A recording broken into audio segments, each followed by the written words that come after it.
Different types. तो सबसे पहले हमने स्टार्ट की एंथैल्पी ऑफ फॉर्मेशन। तो वो समझ में आई सभी को क्या होती है एंथैल्पी ऑफ फॉर्मेशन? जब भी एक कंपाउंड को हम उसके एलिमेंटल रेफरेंस स्टेट से बनाते हैं तो जो एनर्जी रिलीज होती है उसी को हम क्या कहते हैं? Enthalpy of formation. फिर हमने डिस्कस किया नंबर 2 एंथैल्पी ऑफ कंबस्शन। जब भी किसी सब्सटेंस का कंबस्शन करते हैं तो कितना एनर्जी रिलीज होती है, that is enthalpy of combustion. Clear? उसके बाद हमने स्टार्ट किया लॉज ऑफ थर्मोकेमिस्ट्री। क्लियर? तो उसके अंदर हमें दो लॉज डिस्कस करने हैं। Number 1 that was Lavoisier and Laplace. तो वो समझ में आया सभी को what was the statement of Lavoisier and Laplace कि जब भी किसी रिएक्शन को रिवर्स करते हैं तो एंथैल्पी तो सेम रहेगी बट क्या चेंज हो जाएगा? साइन। क्लियर? तो एक बार उसको फिर से देखें। तो if we talk about Lavoisier and Laplace law, Lavoisier and Laplace law, तो इन्होंने क्या बताया? जब भी एक रिएक्शन को हम रिवर्स करेंगे तो बस उस एंथैल्पी का साइन चेंज होगा, वैल्यू वही रहेगी। क्लियर? जैसे for example if we convert this R into P, let's suppose enthalpy delta H of this reaction is equal to X. यदि इस रिएक्शन को हम रिवर्स कर दें, पी गिव्स आर कर दें, तो हमने डिस्कस की एंथैल्पी क्या हो जाएगी? Very good, minus X. Clear? That is replaced by minus X, बस साइन चेंज होगा। अब याद रखना बेटा, as enthalpy write down note as enthalpy is extensive property, as enthalpy is extensive property, hence it will depend on the amount, and it will depend on the amount. This is very important point, depend on amount. तो enthalpy जो है बेटा ये एक extensive property होती है, तो ये किस पे डिपेंड करेगी? अमाउंट पे। जैसे जैसे अमाउंट चेंज होगा वैसे वैसे एंथैल्पी की वैल्यू चेंज होगी। जैसे फॉर एग्जांपल यहाँ पे इस रिएक्शन में हम ए को बी में कन्वर्ट कर रहे हैं, एंथैल्पी है डेल्टा H1, मान लो ये एक्स इक्वल और let it be small A. Clear? ध्यान से समझना, the conversion of A to B enthalpy is small A. हमने क्या किया? अमाउंट चेंज कर दिया, पूरी इक्वेशन को 2 से मल्टीप्लाई कर दिया। Multiply this whole equation by 2, तो क्या बन जाएगा? ये 2a। Very good, 2a gives 2b।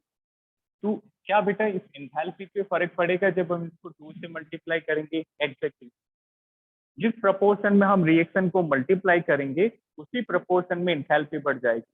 पहले ए टू बी एंथैल्पी की वैल्यू क्या थी? स्मॉल ए। अब हमने इसको किससे मल्टीप्लाई किया? 2 से। एंथैल्पी भी क्या हो जाएगी? डबल। आया समझ में? तो यदि हम इसको 3 से मल्टीप्लाई करते हैं तो एंथैल्पी क्या हो जाती?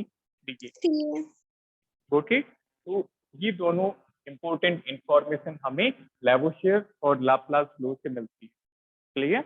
Next law write down, next is Hess law. Very important बेटा, आपका नेक्स्ट टर्म जो है वो सब्जेक्टिव है, तो वहां पे आपको थ्योरेटिकल क्वेश्चन देखने को भी मिल सकते हैं, और इन दोनों लॉज के अंदर हेस लॉ सबसे ज्यादा इंपॉर्टेंट है।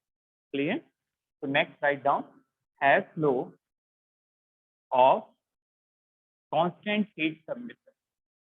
Constant heat submission, Hess law of constant heat submission. अब देखो इसका मतलब क्या होता है, फोकस ऑन बोर्ड। बिल्कुल सिंपल है, हैश लॉ का मतलब, एक बार बोर्ड पे ध्यान दो सभी, बाद में लिखेंगे। हैश ने ये बताया कि जब भी किसी रिएक्शन में कोई इंथैल्पी चेंज होती है, जैसे रिएक्टेंट प्रोडक्ट बनाता है, तो इंथैल्पी की वैल्यू हमेशा फिक्स रहेगी। क्लियर? चाहे हम उस स्टेप को, उस रिएक्शन को एक स्टेप में करें या फिर हम उस स्टेप को, उस रिएक्शन को मल्टीपल स्टेप में करें। Getting my point? जैसे for example this is R is forming P. Clear? R is forming P, तो ये तो एक सिंगल स्टेप है, let it be delta H. ठीक है? तो हैश ने क्या बताया कि आर से पी जाने में जो इंथैल्पी चेंज होगा वो सेम रहेगा चाहे हम डायरेक्ट जाएं या फिर घूम के जाएं। क्लियर? जैसे हम मान लो आर से ए में जाते हैं, फिर ए से पी में जाते हैं। Getting my point? Let suppose ये डेल्टा H1 है, ये डेल्टा H2 है। Good it. तो हैश ने क्या बताया, आर टू पी की जो वैल्यू है वो सेम रहेगी whether you go for single step और in multiple step. That means delta H का जो वैल्यू है वो किसके इक्वल हो जाएगा, delta H1 plus delta H2। आया समझ में? तो जैसे हम यहाँ से डायरेक्टली पहुंच गए तो कितना लगा एंथैल्पी, डेल्टा एच। और जब हम इंटरमीडिएट के थ्रू पहुंचे तो एंथैल्पी चेंज कितना हुआ, delta H1 plus delta H2। Note it. तो नोट इट डाउन, फिर इसका स्टेटमेंट लिखते हैं।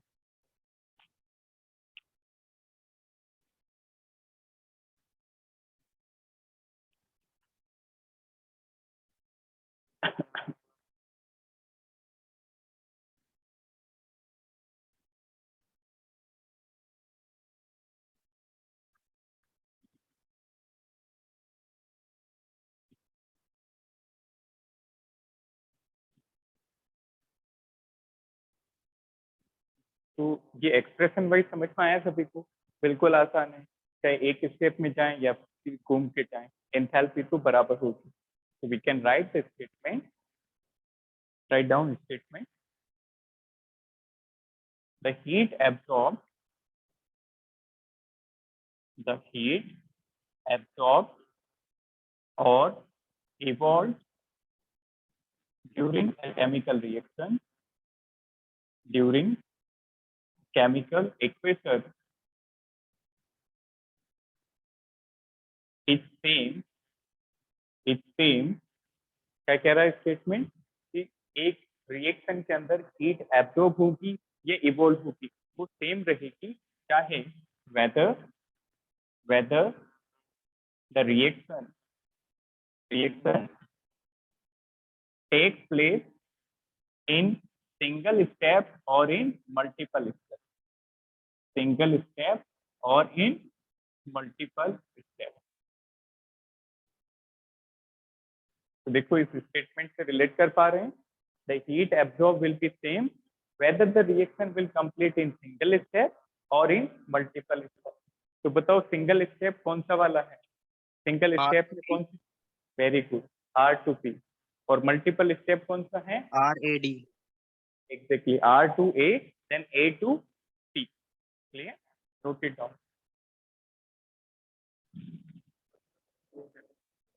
हाँ हाँ बिल्कुल, ज्यादा हो एक क्वेश्चन का। ठीक है, याद रखना बेटा कि मल्टीपल स्टेप में जरूरी नहीं कि दो ही स्टेप होंगे, they may be more than two. Clear?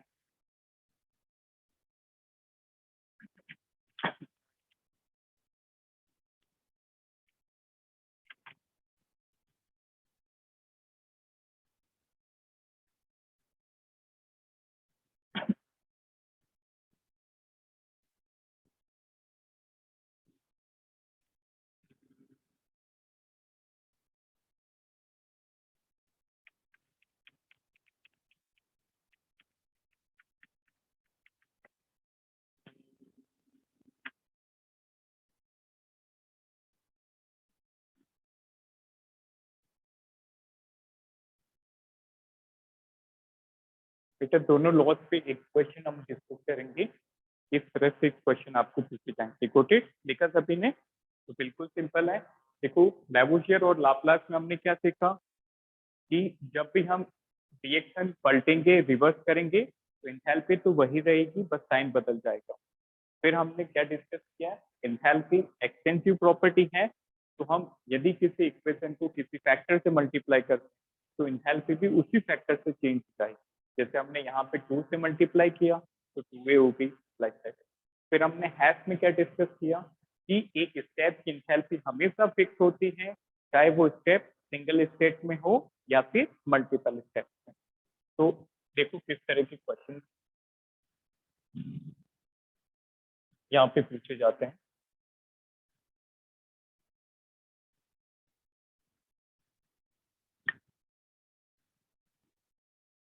ठीक, write down question.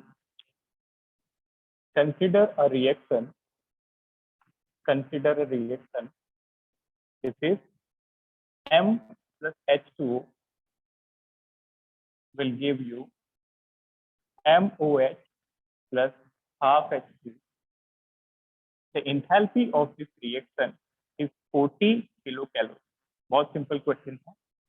एक रिएक्शन हमें गिवन है M plus H2O will give you MO plus H2. इसकी इंथैल्पी आपको गिवन है 40 किलो कैलोरी और आपको पूछा है find the enthalpy of reaction for this is 3M plus CH2O will give you 3MOH plus 3/2H. Very simple question. Try this example. एक reaction हमें given है M plus how much 120 very good. 120 की unit क्या होगी आगे? Kilo calorie. Kilo calorie. कैसे किया बताइए? 3 से मल्टीप्लाई. बिल्कुल सही है. देखो दोनों रिएक्शन में क्या रिलेशन हमें नजर आ रहा है. पहले रिएक्शन को किससे मल्टीप्लाई करेंगे? चेक करो 3 से. इसको 3 से मल्टीप्लाई करो, ये रिएक्शन मिल रही. आया समझ में? तो हमने अभी सीखा कि यदि हम किसी रिएक्शन को सर्टेन फैक्टर से मल्टीप्लाई करते हैं तो इंथैल्पी भी उसी फैक्टर से मल्टीप्लाई हो जाती है. इसका 40 है तो इसका कितना हो जाएगा? 3 into 4. Got it. देखो इक्वेशन 1 नाम दे दो इसको, let it be equation number 2. तो देखो इक्वेशन 2 किसके इक्वल है? Equation 2 is 3 times of equation number 1. Check करो इज इट करेक्ट? 3 से मल्टीप्लाई कर दो इसको. इसका मतलब जो नेक्स्ट रिएक्शन की इंथैल्पी है वो भी 3 टाइम्स होगी फर्स्ट रिएक्शन की इंथैल्पी से. क्लियर? जिस फैक्टर में हम रिएक्शन को मल्टीप्लाई करते हैं उसी फैक्टर में हम इंथैल्पी को मल्टीप्लाई करते हैं. क्लियर? तो क्या आंसर हो जाएगा? सेकंड रिएक्शन की enthalpy this is 3 multiply by पहली वाली की कितनी? Exactly 120 kilo calorie. Got it. Next question. Next, write down. Find the value of delta H for given process. बेटा ऐसे ही क्वेश्चन आपको एग्जाम में मिलेंगे, बिल्कुल सिंपल सिंपल. बस आपका कॉन्सेप्ट जो है अप्रोच सही होना चाहिए. अब आपको डेल्टा एच निकालना है.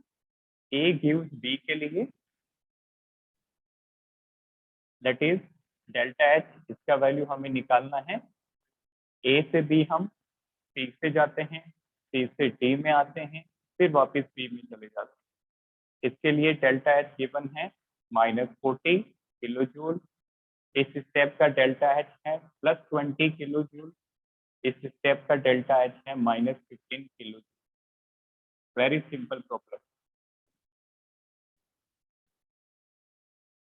Try this. -35 kilo joule. -35 kilo joule आपका आंसर है. चलिए देखते हैं, सभी ट्राई करेंगे. बताओ इसमें आपने जसप्रीत बेटा आपने कौन सा लॉ इसमें अप्लाई किया? Which law? Sir Hess law. Very good. Hess law. आया समझ में? क्या था हेस लॉ? कि स्टेप को हम रिएक्शन को हम एक स्टेप में करें या फिर उसको मल्टीपल स्टेप में. इंथैल्पी हमेशा क्या रहेगी? सेम. दैट मीन्स हम कह सकते हैं कि एक स्टेप की जो इंथैल्पी है वो इन सारे स्टेप की इंथैल्पी के सेम होगी, इक्वल होगी. Getting my point? एक स्टेप की जो इंथैल्पी है वो सारे स्टेप की इंथैल्पी का सम होगी. 55 is wrong answer. You have not considered the sign. Consider this sign. This is -45. This is +20. This is -15. तरीका बेटा आपके क्या आ रहा है इसका आंसर? सर -35. -35 आ रहा है. गुड. बिल्कुल सही है. देखो -35 इज करेक्ट. साइन का ध्यान रखना. सी सिंगल स्टेप की कितनी होगी? डेल्टा एच, जो कि मल्टीपल स्टेप की इक्वल होगी. मतलब हम कह सकते हैं delta H1, delta H2, delta H3 इन तीनों के सम के इक्वल होगी. वैल्यू सब्स्टिट्यूट कर दो. Delta H is equal to this is -40 plus second वाला प्लस का 20 है और ये माइनस का 15, that is kilo joule. It is -40 -15 is -55 plus 20 is -35। Unit क्या होगी? Very kilo joule. Clear? Unit हम किलो जूल में डील कर रहे हैं तो ये रहेगी। इसको जूल में कैसे कन्वर्ट करेंगे? -35 10⁻³ एग्जैक्टली -35 और किससे मल्टीप्लाई कर देंगे? 10 की पावर। Note it.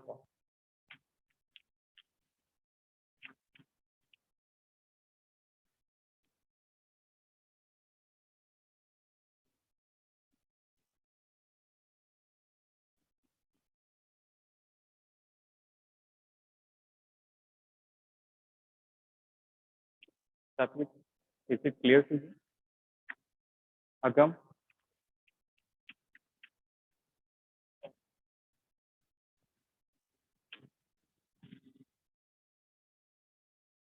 तो बेटा यहाँ से इस तरह के न्यूमेरिकल हम एक्सपेक्ट कर सकते हैं और बिल्कुल सिंपल सिंपल न्यूमेरिकल आएंगे। चाहे आपको डायग्राम गिवन होगा बस आप SU लगा देना, या फिर इस तरह के क्वेश्चन आ सकते हैं किसी रिएक्शन को 2 से मल्टीप्लाई कर दिया, 3 से मल्टीप्लाई कर दिया और आपको डेल्टा H कैलकुलेट कराया जाए।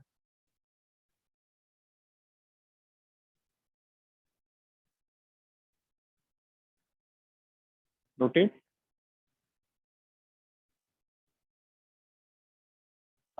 चलिए नेक्स्ट आगे बढ़ते हैं। तो व्हाट आई टोल्ड यू कि बेटा हमें इस चैप्टर के अंदर at least 8 to 10 types of enthalpies discuss कर दी है। तो अभी तक हमने कौन कौन सी इंथैल्पी डिस्कस की? इंथैल्पी ऑफ फॉर्मेशन, और दूसरा हमने डिस्कस किया combustion. Exactly combustion. Next type of enthalpy number 3 write down, enthalpy of solution. Enthalpy of solution. तो बेटा अब यहाँ पे इतना डिटेल भी नहीं है जैसा हमने फॉर्मेशन को डिस्कस किया या कंबशन को। अब सिंपली आपको इनकी डेफिनेशन लर्न करनी है। Getting my point? अब इतना डिटेल भी नहीं आएगा, सिर्फ और सिर्फ डेफिनेशन हम लर्न करेंगे। तो इंथैल्पी ऑफ सॉल्यूशन नाम से पता चल रहा है, जब सॉल्यूशन बनेगा तो या तो एनर्जी एब्जॉर्ब होगी या एनर्जी रिलीज होगी, उसी को हम क्या कहते हैं? Enthalpy of solution. आया समझ में? Note down. See what is enthalpy of solution. See जैसे let it be solvent, let it be solvent. Solvent में हम क्या ऐड करते हैं? सॉल्यूट। सॉल्वेंट में हम ऐड करते हैं सॉल्यूट। ठीक है, तो बेटा इसमें दो केसेस हो सकते हैं, या तो एनर्जी एब्जॉर्ब होगी या रिलीज होगी। जैसे एक सिंपल सा एग्जांपल, जब हम पानी में वाटर के अंदर शुगर डिसोल्व करते हैं, वो कौन सा डिसोल्यूशन होगा? एक एब्जॉर्ब करती है या रिलीज होती है? अब्जॉर्ब। एब्जॉर्ब करती है, क्योंकि आपने सुना होगा कि शक्कर को गर्म पानी में घोलते हैं तो आसानी से घुलती है, तो ठंडे में घोलेंगे तो वो आसानी से नहीं घुलेगी। That means sugar in water is which kind of dissolution? Endothermic. आया समझ में? तो कुछ ऐसे डिसोल्यूशन भी होते हैं जो कौन से होते हैं? एक्सोथर्मिक। एक्सोथर्मिक का होता है सीरियम सल्फेट, अभी डिस्कस करेंगे। तो when write down, when we dissolve, when we dissolve a solute in solvent, exactly, caustic soda plus water is another example. Very good. Caustic soda is KOH. Clear? So one more soda is caustic potash and caustic soda. Caustic soda is NaOH and caustic potash is KOH. ये दोनों exothermic dissolution. Clear? caustic soda क्या होता है? Soda मतलब NaOH, sodium, और caustic potash क्या होता है? KOH। Clear? Fine. So when we dissolve a solute in solvent, heat may be absorbed or evolved. Absorbed or evolved. Heat या तो एब्जॉर्ब हो जाएगी या फिर क्या हो जाएगी? इवोल्व। तो याद रखना बेटा, सॉल्यूट को सॉल्वेंट में डिसॉल्व करने को हम कहते हैं dissolution. This is known as dissolution. नाम से पता चल रहा है, डिसोल्यूशन का मतलब घोलना। क्लियर? दो तरह के डिसोल्यूशन हो सकते हैं। डिसोल्यूशन में भी एंडोथर्मिक और डिसोल्यूशन में भी exothermic. Done. So write down next is endothermic dissolution and second is exothermic dissolution. याद रखना बेटा एंडोथर्मिक डिसोल्यूशन के अंदर डेल्टा एच का साइन पॉजिटिव होता है। बताओ हीट एब्जॉर्ब होती है या रिलीज? एग्जैक्टली। एंडोथर्मिक के अंदर heat is absorb, heat is absorb. इसका एग्जांपल हमने अभी डिस्कस किया शुगर इन बोतल, याद है सभी को? हाँ बिल्कुल। सॉल्ट भी होगा, सॉल्ट में वेरी करता बेटा किस टाइप का सॉल्ट। क्लियर? शुगर का कंफर्म है कि शुगर जब डिसॉल्व करेंगे तो हीट क्या करेगी? Haber प्रोसेस जो है that is not the preparation of solution, that is you can say reaction we are talking about what solution. ठीक है, for your kind information Haber process is exothermic, उसमें heat release होती है। Clear? Now second, तो सारिका आप बताइए बेटा इसका डेल्टा एच का साइन क्या होगा? Negative. Very good, delta H is negative. ठीक है, इसका मतलब इसके अंदर हीट क्या होगी? Release. Yes. Very good, heat is release. इसका एग्जांपल याद रखो KOH इन वाटर। तो याद रखना जब आप पौष्टिक पोटास को, पोटेशियम हाइड्रोक्साइड को पानी में डिसॉल्व करोगे तो हीट क्या होगी? रिलीज। आया समझ में? इसका मतलब इंथैल्पी ऑफ सॉल्यूशन क्या हुआ ओवरऑल? जब हम सॉल्यूशन बनाएंगे तो कितना हीट रिलीज हो रहा है या कितना हीट एब्जॉर्ब हो रहा है, वही क्या हो जाएगा? Enthalpy of solution. Then note it down. Exothermic नहीं है, साइन नहीं है क्या है?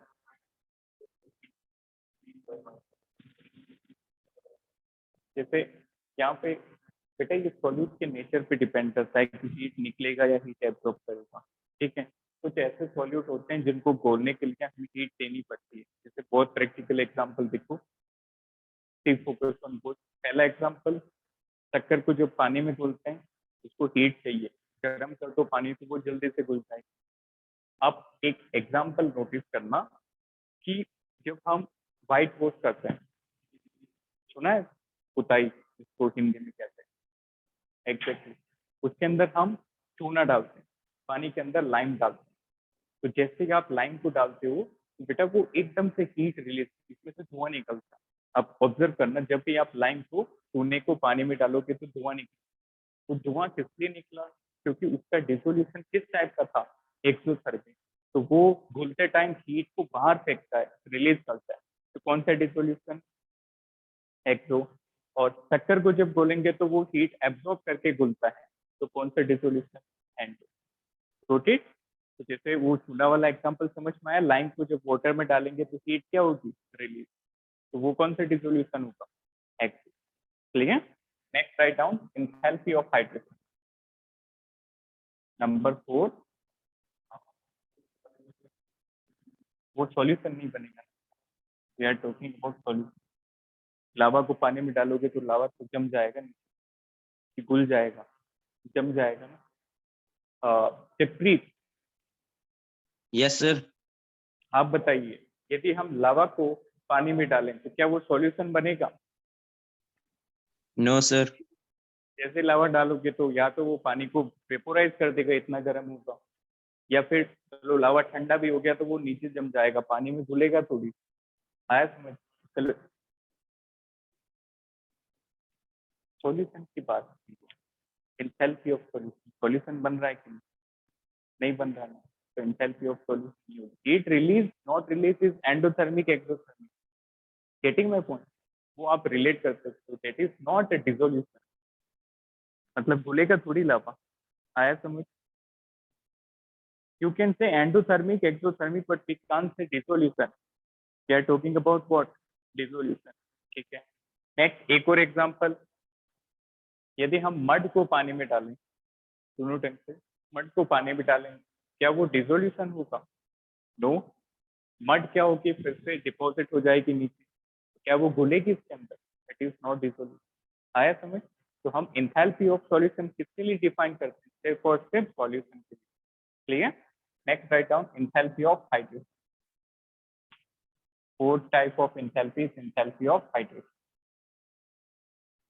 बेटा यहाँ से सिर्फ आपको थ्योरी ही पूछी जाएगी, डेफिनेशन एंथैल्पी ऑफ हाइड्रेशन। एक बार ध्यान से समझो क्या होती है, फोकस ऑन बोर्ड। ठीक, एक सॉल्ट है जैसे आपके पास CuSO4 एनहाइड्रस, ध्यान से समझना। CuSO4 एनहाइड्रस का मतलब क्या हुआ, इसके पास अभी एक भी वाटर मॉलिक्यूल नहीं। क्लियर? एग्जैक्टली। एनहाइड्रस सॉल्ट का मतलब क्या होता है, anyone?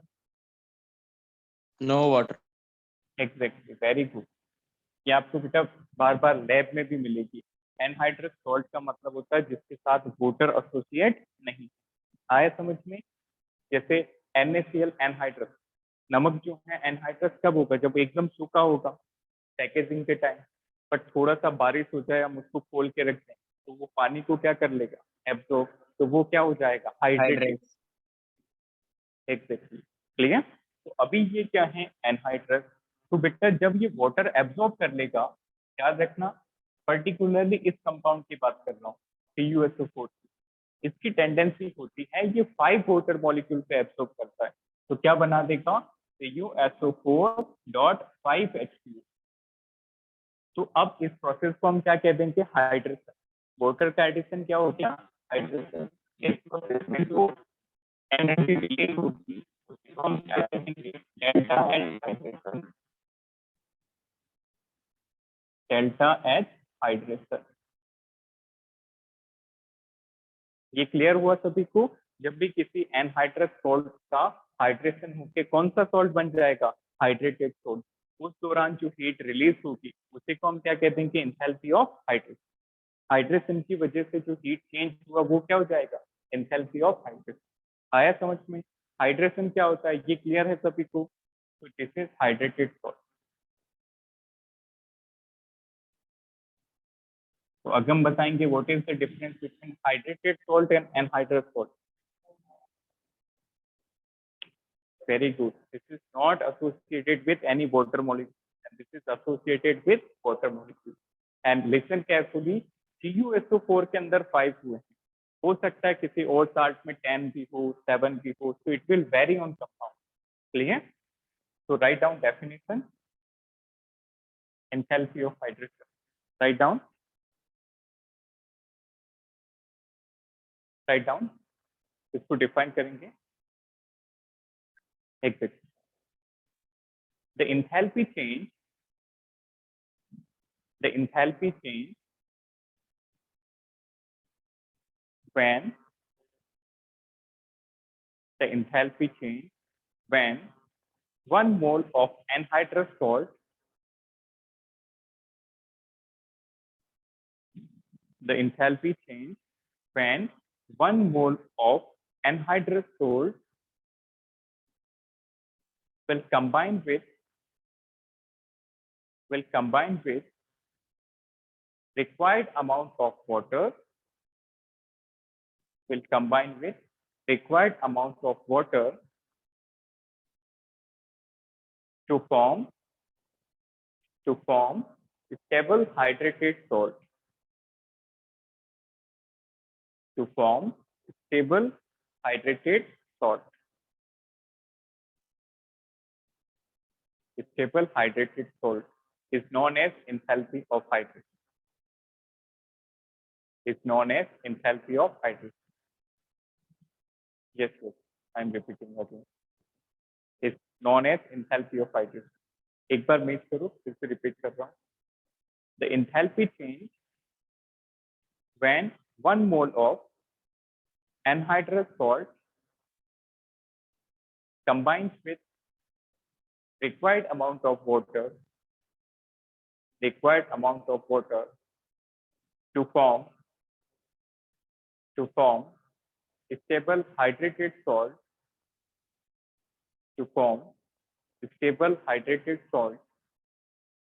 is known as enthalpy of hydration.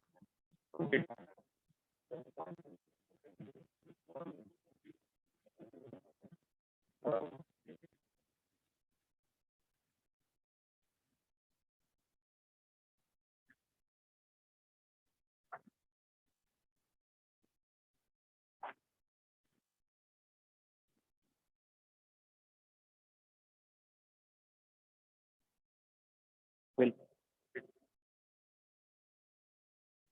note it down.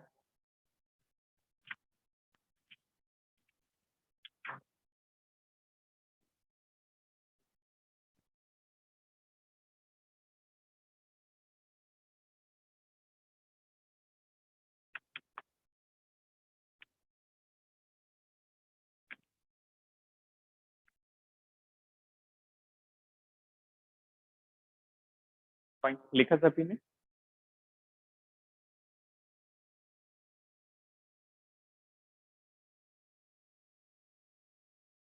Enthalpy when a salt is hydrated. एक सॉल्ट का हाइड्रेशन होने के टाइम जो एनर्जी चेंज होता है वही क्या हो जाएगा? Enthalpy of hydration. Then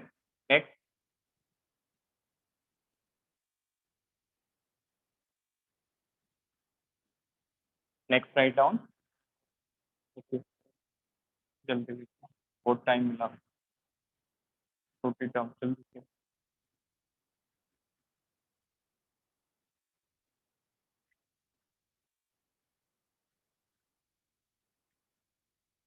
Fine. Now see, next is enthalpy of neutralization. Again, very simple. Write down next type of enthalpy is enthalpy of neutralization. So, ये कौन explain करेगा? What is that? Sarika, can you explain? Acid base react to form salt and water. Very good. Okay, fine. Very good. Neutralization क्या होता है? जब acid और base exactly react करके क्या बनाते हैं? सॉल्ट और वाटर. तो एसिड बेस आपने ये बचपन से पढ़ा होगा कि ये जो रिएक्शन होती है ये एक्सोथर्मिक होती है. इसमें हीट क्या होती है? रिलीज. तो कितनी हीट रिलीज होगी उसी को हम क्या कह देंगे? Enthalpy of neutralization. जो इंथैल्पी किससे एसोसिएटेड है? न्यूट्रलाइजेशन से. Got it? So we can say when acid and base will react to form exactly acid plus base will react to form salt and water. This is known as neutralization reaction.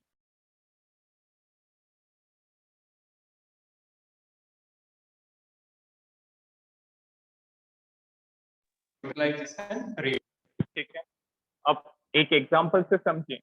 तो HCl plus NaOH will give you NaCl plus H2.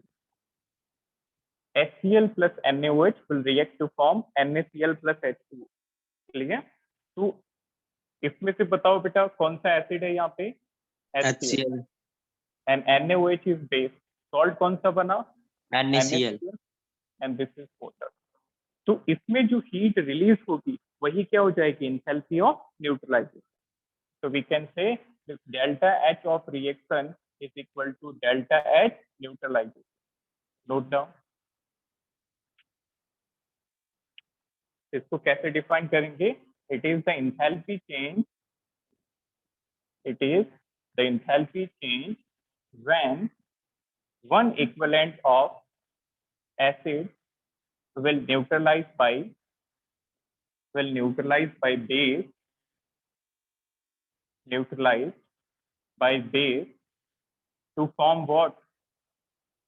To form salt and water. That's it. Very simple. कि neutralisation के दौरान जो heat release होगी उसी का नाम क्या हो जाएगा? हीट ऑफ न्यूट्रलाइजेशन या एंथैल्पी ऑफ न्यूट्रलाइजेशन. क्लियर? तो बेटा इसका वैल्यू आप याद रख सकते हो. सारी वैल्यूज जरूरी नहीं है. इसका आप याद रख सकते हो. इसके लिए होता है -13.7 kilo calorie per joule. -13.7 kilo calorie per mole. Next, number 6 is enthalpy of transition.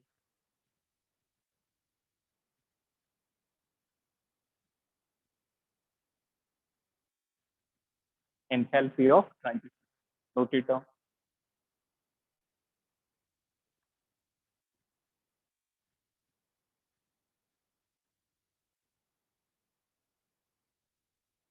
बेटा ट्रांजिशन का मतलब होता है कि एक एलोट्रॉप का दूसरे एलोट्रॉप में कन्वर्ट होना. What is meaning of transition? The conversion of one allotropic form to another. Clear? तो ट्रांजिशन के दौरान जो हीट रिलीज होगी उसी का नाम क्या हो जाएगा? Enthalpy of transition. That's it. जैसे कार्बन के एलोट्रॉप्स बताओ. Anyone? Graphite diamond. Graphite, diamond और सोल्ड्रिंग। तो यदि कार्बन ग्रेफाइट से किसमें कन्वर्ट होता है? डायमंड में। तो इस दौरान जो हीट चेंज होगा उसी को हम क्या कह देंगे? Enthalpy of transition. तो इस चेंज का जो इंथैल्पी होगा, that delta H of this reaction is delta H of transition, like that. तो नोट डाउन, इसको कैसे डिफाइन करेंगे? This is the enthalpy change, enthalpy change when 1 mole of element changes from one allotropic form to another. One allotropic form to another. तो ये वो enthalpy change है जब एक एलिमेंट अपनी एक एलोट्रोपिक फॉर्म से दूसरी एलोट्रोपिक फॉर्म में कन्वर्ट होता है। Note it down.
कुछ लिखा आपने?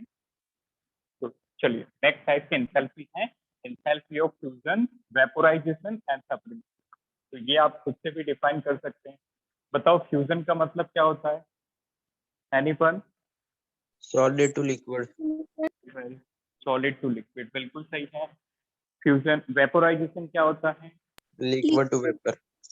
लिक्विड टू गैस, बिल्कुल सही है। और sublimation, solid to vapour, solid to gas और सॉलिड टू वेपर। क्लियर? तो नेक्स्ट एंथैल्पी से हम ऑलरेडी फैमिलियर हैं। Write down next is enthalpy of fusion. इसको डिनोट करते हैं delta H fuse, delta H fusion.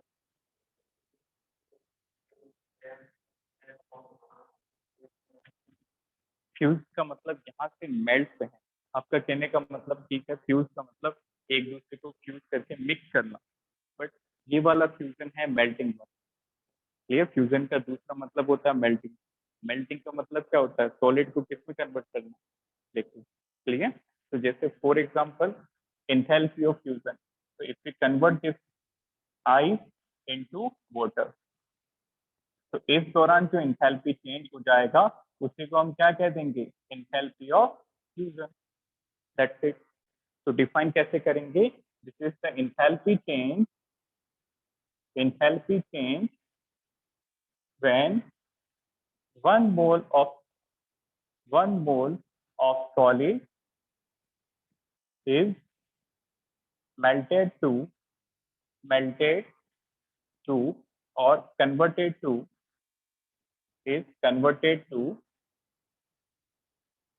its liquid phase to its liquid phase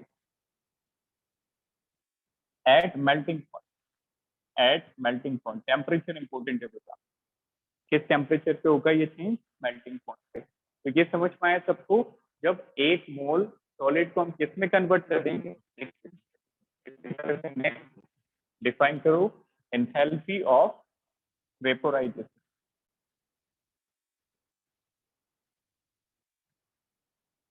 enthalpy of vaporisation, इसको हम denote करेंगे delta H vaporise like that. तो इसको हम कैसे डिफाइन करेंगे? This is H2O।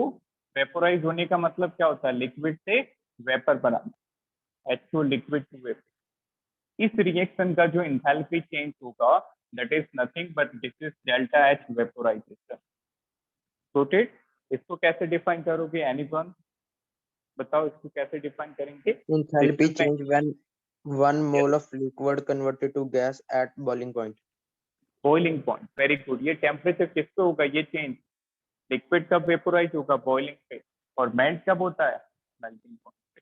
आया समझ में? इसको कैसे डिफाइन करेंगे? This is enthalpy change, enthalpy change when 1 mole of liquid, 1 mole of liquid is vaporizes to its vapor phase at boiling point, clear? इसी तरह से नेक्स्ट होता है बेटा एंथैल्पी ऑफ सब्लिमेशन। सॉलिड से डायरेक्टली, एग्जैक्टली, बिल्कुल सही है। एंथैल्पी ऑफ सब्लिमेशन, इसको डिनोट कर देंगे delta H sublimation like that. Exactly इतना हीट दे दें ताकि सॉलिड किस में कन्वर्ट हो जाए? Directly vapour. Exactly, without leaking, बिल्कुल सही। This is H2O solid to H2O vapour, H2O solid to H2O vapour. Note it down.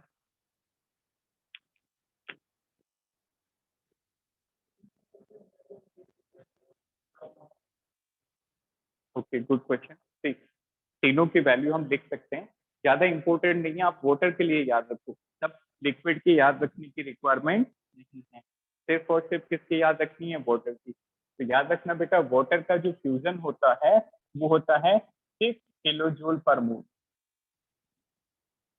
How much? 6 kilo joule per mole. इसका मतलब हम एक मोल को कितनी एनर्जी दें? 6 किलो जूल। तो सॉलिड किस में बदल जाएगा? लिक्विड में। आया समझ? वाटर के लिए डेल्टा एच वेपोराइजेशन होता है 40.6 किलो जूल। इसका मतलब हम वाटर लिक्विड को कितनी एनर्जी दें? 40.6 किलो जूल, ताकि ये किस में चेंज हो जाएगा? वेपर के अंदर। क्लियर? इसी तरह से सब्लिमेशन होता है बेटा 46.6 किलो जूल। इसका मतलब एक मोल वाटर को सब्लिमाइज करने के लिए हमें कितना एनर्जी देना पड़ेगा? 46.6।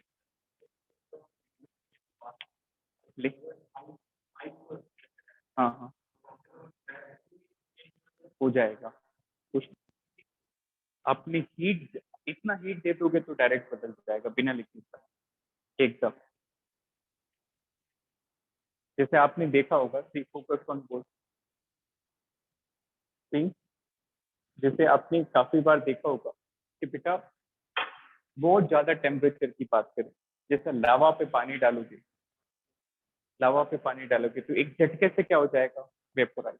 इवन लावा पे आप आइस का पीस डाल दो तो क्या उसका लिक्विड बनेगा? नो, एकदम से क्या हो जाएगा? वेपोराइज। लाइक एक स्क्रीन पर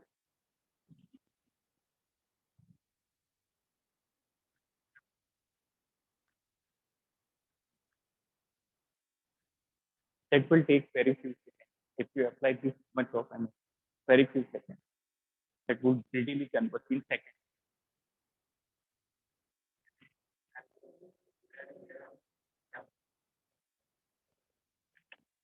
Okay, you are talking about chapter, so very interesting question. सबको वेट है कि ये वाला चैप्टर कब complete? Clear? See, to bit up probably on Monday and Tuesday class. So it will take 2 more lectures. Clear? On Tuesday probably we will cover this topic. So Tuesday will be our last class, and after Diwali we will start with new topic. Yes. Enthalpy of sublimation. Very good question. It is the enthalpy change when 1 mole of solid directly converted to its vapor phase. It is the enthalpy change when 1 mole of solid directly converted to its paper series. Clear? So Jeffries and Sarika, beta, any doubt in today's lecture? No, sir. No, Fine. sir. Sorry. Okay. इसके बाद बेटा हम next lecture से continue करेंगे and further we will continue on Monday और Tuesday lecture के बाद ये टॉपिक जो है thermodynamics will be completely over. Clear? तो थैंक यू.